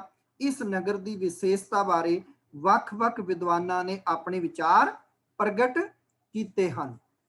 ਵੱਖ-ਵੱਖ ਪੁਸਤਕਾਂ ਦੇ ਵਿੱਚ ਵੱਖ-ਵੱਖ ਵਿਦਵਾਨਾਂ ਨੇ ਅੰਮ੍ਰਿਤਸਰ ਨਗਰ ਬਾਰੇ ਦੱਸਿਆ ਹੈਗਾ ਕਿ ਜਿਵੇਂ ਡਾਕਟਰ ਸੈਯਦ ਮੁਹੰਮਦ ਲਤੀਫ ਨੇ ਹਿਸਟਰੀ ਆਫ ਪੰਜਾਬ ਪੁਸਤਕ ਦੇ ਪੰਨਾ ਨੰਬਰ 253 ਤੇ ਲਿਖਿਆ, ਗੁਰੂ ਰਾਮਦਾਸ ਜੀ ਨੇ ਅੰਮ੍ਰਿਤਸਰ ਦੀ ਨੀਂਹ ਇੱਕ ਕੇਂਦਰੀ ਸਥਾਨ ਤੇ ਰੱਖ ਕੇ ਸਿੱਖਾਂ ਦਾ ਭਵਿੱਖ ਇੱਕ ਕੌਮ ਦੇ ਵਜੋਂ ਉਜਾਗਰ ਕਰਨ ਦੀ ਨੀਂਹ ਰੱਖੀ। ਹੁਣ ਸਿੱਖ ਇੱਕ ਅਜਿਹੇ ਸਾਂਝੇ ਧਰਮ ਸਥਾਨ ਤੇ ਇਕੱਠੇ ਹੋਣ ਲੱਗ ਪਏ ਜਿੱਥੇ ਵੱਖ-ਵੱਖ ਥਾਵਾਂ ਤੋਂ ਪਹੁੰਚ ਸੌਖੀ ਸੀ ਅਤੇ ਜਿੱਥੋਂ ਦੀ ਧਰਤੀ ਵੀ ਬੜੀ ਉਪਜਾਊ ਸੀ। ਇਹਨਾਂ ਸ਼ਾਂਤ ਚਿੱਤ ਤੇ ਨੇਕ ਸੁਭਾਅ ਵਾਲੇ ਸਿੱਖਾਂ ਨੇ ਆਪਣੇ ਆਦ ਗੁਰੂ ਦੇ ਪਾਏ ਪੂਰਨਿਆਂ ਦੇ ਚੱਲਣ ਦਾ ਯਤਨ ਕਰਦੇ ਹੋਏ ਇੱਕ ਸਾਂਝੇ ਭਾਈਚਾਰੇ ਦੇ ਪ੍ਰੇਮ ਅਤੇ ਕੌਮੀ ਸ਼ਕਤੀ ਨੂੰ ਪੱਕਾ ਕਰਨਾ ਸਿੱਖਣਾ ਆਰੰਭਿਆ। ਇਸ ਤਰ੍ਹਾਂ ਉਹਨਾਂ ਨੇ ਇੱਕ ਸਾਂਝਾ ਰਾਜ ਕਾਇਮ ਕਰਨ ਲਈ ਰਸਤਾ ਪੱਧਰਾ ਕਰ ਲਿਆ। ਮੁਹੰਮਦ ਲਤੀਫ ਨੇ ਲਿਖਿਆ, ਕੇਂਦਰੀ ਸਥਾਨ ਸ੍ਰੀ ਅੰਮ੍ਰਿਤਸਰ ਬਣਾ ਕੇ ਗੁਰੂ ਜੀ ਨੇ ਕੌਮ ਦੀ ਨੀਂਹ ਰੱਖ ਦਿੱਤੀ। ਇਸ ਨਾਲ ਐਸਾ ਧੁਰਾ ਬਣ ਗਿਆ ਜਿਸ ਦੇ ਆਲੇ ਦੁਆਲੇ ਸਿੱਖ ਆਸਾਨੀ ਨਾਲ ਇਕੱਠੇ ਹੋ ਸਕਦੇ ਸਨ। ਸਿੱਖਾਂ ਨੇ ਇਕੱਠੇ ਹੋਣ ਦਾ ਵੱਲ ਸਿੱਖਿਆ ਅਤੇ ਆਪਣੇ ਵਿੱਚ ਭਗਤੀ ਭਾਵ ਪੈਦਾ ਕਰਕੇ ਕੌਮੀ ਜਜ਼ਬੇ ਨੂੰ ਦੀ ਤਾਰ ਨੂੰ ਮਜ਼ਬੂਤ ਕੀਤਾ। ਹੋਏ ਇਕੱਤਰ ਮਿਲੋ ਮੇਰੇ ਭਾਈ, ਦੁਬਦਾ ਦੂਰ ਕਰੋ ਲਿਵ ਲਾਏ, ਹਰ ਨਾਮੇ ਕੇ ਹੋਵੋ ਜੋਰੀ, ਗੁਰਮੁਖ ਬੈਸੋ ਸਫਾ ਵਸਾਏ। ਤੁਸੀਂ ਤਦੇ ਹੀ ਇਕੱਤਰ ਹੁੰਦੇ ਜੇ ਤੁਹਾਡੇ ਕੋਲ ਇਕੱਤਰ ਹੋਣ ਦਾ ਕੇਂਦਰੀ ਸਥਾਨ ਹੋਵੇ। ਸਰ ਗੋਕਲ ਚੰਦ ਨਾਰੰਗ ਲਿਖਦੇ ਨੇ ਕਿ ਅੰਮ੍ਰਿਤਸਰ ਨਗਰ ਦੇ ਵਸਣ ਅਤੇ ਗੁਰੂ ਅਰਜਨ ਸਾਹਿਬ ਦੁਆਰਾ ਇਸ ਨੂੰ ਸਰਗਰਮੀਆਂ ਦਾ ਕੇਂਦਰ ਬਣਾਉਣ ਨੇ ਮਾਝੇ ਦੇ ਜੱਟਾਂ ਵਿੱਚ ਸਿੱਖੀ ਦੇ ਪ੍ਰਚਾਰ ਅੰਦਰ ਕਾਫੀ ਯੋਗਦਾਨ ਦਿੱਤਾ। ਹੁਣ ਗੁਰੂ ਸਾਹਿਬ ਵਸੋਂ ਦੇ ਬਿਲਕੁਲ ਵਿਚਕਾਰ ਇੱਕ ਮਹੱਤਵਪੂਰਨ ਕੇਂਦਰ ਹਰਮੰਦਰ ਸਥਾਪਿਤ ਕਰਕੇ ਇੱਕ ਨਵੇਂ ਮਤ ਅਤੇ ਵਿਚਾਰਧਾਰਾ ਨੂੰ ਉਹਨਾਂ ਦੇ ਘਰ ਤੱਕ ਲੈ ਗਏ। ਅੰਮ੍ਰਿਤਸਰ ਹੁਣ ਸਿੱਖ ਸਰਗਰਮੀਆਂ ਦਾ ਮੁੱਖ ਕੇਂਦਰ ਅਤੇ ਇੱਕ ਭਾਂਤੀ ਦੀ ਰਾਜਧਾਨੀ ਬਣ ਗਿਆ, ਜਿਸ ਦਾ ਸੱਚਾ ਪਾਤਸ਼ਾਹ ਗੁਰੂ ਆਪ ਹੈ। ਗੁਰੂ ਰਾਮਦਾਸ ਜੀ ਮਹਾਨ ਦੇਣ ਹੈ। C.H. ਪੇਨ ਨੇ ਲਿਖਿਆ ਹੈ ਕਿ ਰਾਮਦਾਸਪੁਰ ਦੇ ਪਾਵਨ ਨਗਰ ਨੂੰ ਵਸਾਉਣਾ, ਜੋ ਅੰਮ੍ਰਿਤਸਰ ਦੇ ਨਾਮ ਨਾਲ ਮਸ਼ਹੂਰ ਹੋਇਆ, ਇਹ ਸਿੱਖਾਂ ਦਾ ਧਾਰਮਿਕ ਕੇਂਦਰ ਹੈ ਅਤੇ ਸੰਸਾਰ ਭਰ ਦੇ ਸਿੱਖਾਂ ਲਈ ਮਾਤਰੀ ਚਰਚ ਹੈ। ਕਨਿੰਗਮ ਆਪਣੀ ਰਾਏ ਇਹਨਾਂ ਸ਼ਬਦਾਂ ਵਿੱਚ ਲਿਖਦੇ ਨੇ ਹਿਸਟਰੀ ਆਫ ਦਾ ਸਿੱਖ ਦੇ ਵਿੱਚ ਕਿ ਗੁਰੂ ਅਰਜਨ ਨੇ ਅੰਮ੍ਰਿਤਸਰ ਨੂੰ ਆਪਣੇ ਸਿੱਖਾਂ ਲਈ ਯੋਗ ਕੇਂਦਰ ਬਣਾਇਆ, ਜਿੱਥੇ ਉਹਨਾਂ ਦੀਆਂ ਸਾਰੀਆਂ ਸੰਸਾਰਕ ਅਤੇ ਪਦਾਰਥਕ ਇੱਛਾਵਾਂ ਪੂਰੀਆਂ ਹੋਣ। ਅੱਜ ਉਹ ਬਸਤੀ ਇੱਕ ਮਹਾਨ ਨਗਰ ਦੇ ਪਾਵਨ ਯਾਤਰਾ ਸਥਾਨ ਬਣ ਚੁੱਕੀ ਹੈ। ਵਿਆਹ ਬਾਰੇ ਲਿਖਿਆ ਕਿ ਗੁਰੂ ਅਰਜਨ ਦੇਵ ਜੀ ਦਾ ਵਿਆਹ ਸਨ 1599 ਸੰਮਤ 1600 46 ਵਿੱਚ ਫਲੋਰ ਤਹਿਸੀਲ ਦੇ ਪਿੰਡ ਮਊ ਵਿੱਚ ਸ੍ਰੀ ਕ੍ਰਿਸ਼ਨ ਚੰਦ ਜੀ ਦੀ ਸਪੁੱਤਰੀ ਮਾਤਾ ਗੰਗਾ ਜੀ ਦੇ ਨਾਲ ਹੋਇਆ। ਤੇ ਆਪ ਸਾਰੇ ਜਾਣਦੇ ਹੋ ਕਿ ਸਮਾਂ ਪਾ ਕੇ 1595 ਵਿੱਚ ਮਾਤਾ ਗੰਗਾ ਜੀ ਦੇ ਉਦਰ ਤੋਂ ਫਿਰ ਬਾਲ ਹਰਗੋਬਿੰਦ ਸਾਹਿਬ ਜੀ ਦਾ ਪ੍ਰਕਾਸ਼ ਹੁੰਦਾ ਹੈ। ਠੀਕ ਹੈ ਜੀ, ਅੱਜ ਦੀ ਇੰਨੀ ਸੇਵਾ ਪ੍ਰਵਾਨ ਕਰ ਲੈਣੀ। ਹੋਈਆਂ ਭੁੱਲਾਂ ਦੀ ਖਿਮਾ। ਵਾਹਿਗੁਰੂ ਜੀ ਕਾ ਖਾਲਸਾ, ਵਾਹਿਗੁਰੂ ਜੀ ਕੀ ਫਤਿਹ।